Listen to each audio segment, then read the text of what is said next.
5天时间不到，尹锡悦再度公开媚日，韩国朝野上下哗然，亲美代价可能付不起啊！各位好，欢迎来到康讯说。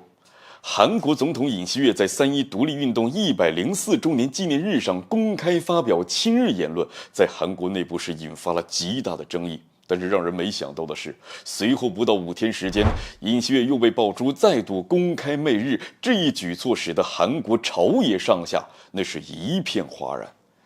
据韩联社报道，韩国政府宣布，接下来将由韩方基金会代替赔偿2战时期日本强征韩国劳工的损失。另外，据了解，由于韩国最高法院判处赔偿的日方被告企业不参加筹资，所以这一方案被外界是广泛的质疑，部分受害的劳工后代也表示强烈的反对。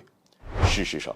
这件事的影响很大。目前，韩国在野民主党领导人李在明已经是发声抨击尹锡悦政府，称这种做法是韩国外交史上最大的耻辱和污点，并且指责尹锡悦最终选择了背叛韩国历史。那除此之外，一些韩国进步人士甚至将该方案比作了1910年日本吞并韩国的做法。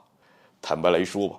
韩国内部会出现这么大的反对声音，非常能够理解啊。这毕竟韩国因为2战历史的原因与日本是结下了血仇，历届的韩国政府都要求日本对慰安妇以及强征韩国劳工事件道歉，并且给予赔偿。你说这尹锡悦倒好，现如今不仅是高调宣布日本从入侵者转变成了合作伙伴了，免除日本对韩国犯下的罪行的赔偿，这种做法让一向高傲的韩国人的如何能够接受呢？假如我是韩国人，我也无法忍受这种践踏国格、无视民族情感的做法。所以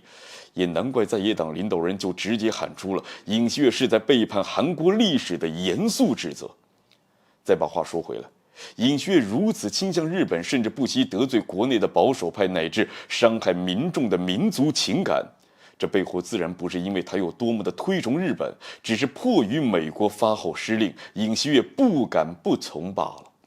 其实很多人都清楚啊，尹锡悦在成为韩国总统之前并没有执政经验，他是韩国总检察长出身，之所以能够初次参选就能够当上总统，美国在背后出了很大力气。所以很多人认为尹锡悦是美国的傀儡，那确实有一定的道理。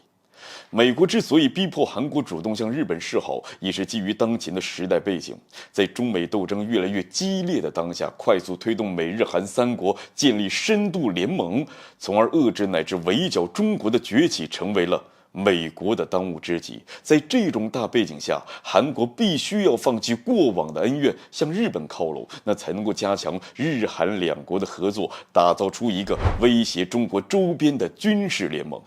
不得不说，在美国的逼迫之下，美日韩3国联盟的趋向性是越来越大。但尹锡悦这样也是需要付出代价的，并且亲美的代价他可能付不起。其中的逻辑很简单，在尹锡悦之前，韩国并不是没有出现亲美的总统，甚至可以说历届韩国总统能够登上宝座都有美国默许的成分，但是最终他们的结局谈不上好，那不是进监狱，要么就是被暗杀或者自杀。那基于此，尹锡悦为了抱美国的大腿，表现出极度亲美的特性，甚至为了迎合美国，可以放下与日本的恩怨，这种做法那势必会刺激国内的反对派以及一部分的民众。一旦等到美国认为尹锡悦没有利用价值了，恐怕就是下一个韩国总统上台之际，这结局很难预料啊。